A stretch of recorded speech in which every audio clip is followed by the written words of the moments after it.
Morning, folks. Saturday morning, and I've decided to acquire, or try to acquire, this shed. It's in nice shape.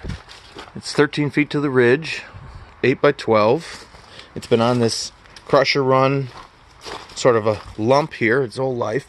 It's got a little bit of green going on it, and obviously it hasn't got eaves, and the water falls off and splashes back up on it, so it's kind of trashed this T111, whatever product you want to call this on here, this siding and sheathing together. However, it's got plastic or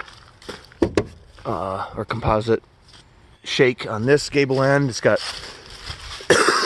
nothing on this side, and T111 again or whatever on this end, and some doors that were, fabricated, which will work just fine for now. But it's got a 60-inch wide opening.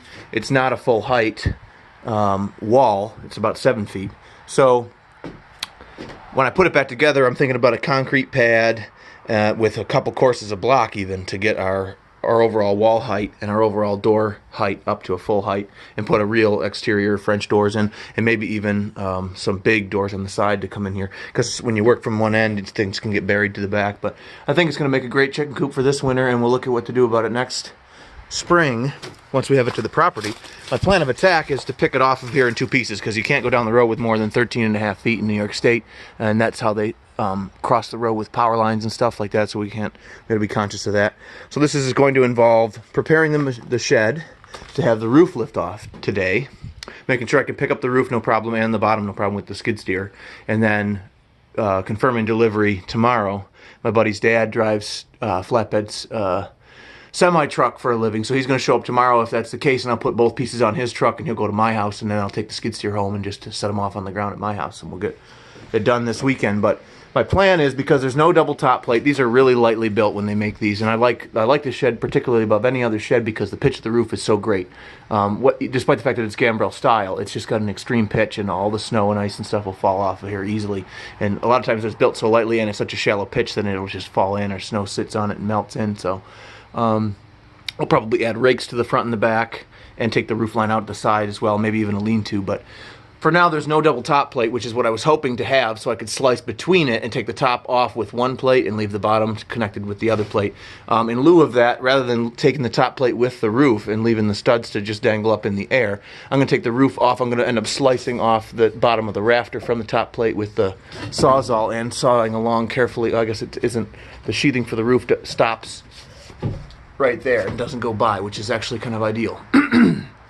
But first, we're going to put rafter ties in. So I took a measurement here. I'm going to get some 2x6s so they're heavier, and that'll be what I pick up with the forks. And I'm going to install them with the angle of the roof here tight to the back of the sheathing, screwed into this, and we're going to come right through here, and we're going to come over to there and stop screwing that. We're going to put one on every, so we need 1, 2, 3, 4, 5, 6, 7 rafter ties. Actually, the ends I won't be able to install because of the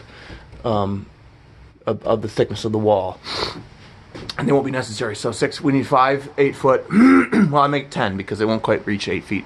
5 10-foot 2x6s, and we'll install those, and then we'll slice the nails off there, and we'll pick up by hand and just make sure the roof is loose, and then we'll have to put we'll have to get in here and have a couple guys maybe pick up and make enough of a gap for me to slide in with the forks on the skid steer.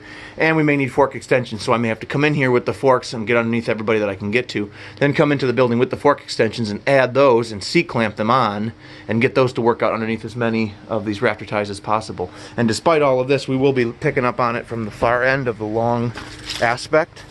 We'll be way over here trying to pick this thing up. So if that doesn't work, we'll have to get under there at 90 degrees, and we'll come in from the side and pick it up. So stay tuned, we'll see how this shapes up.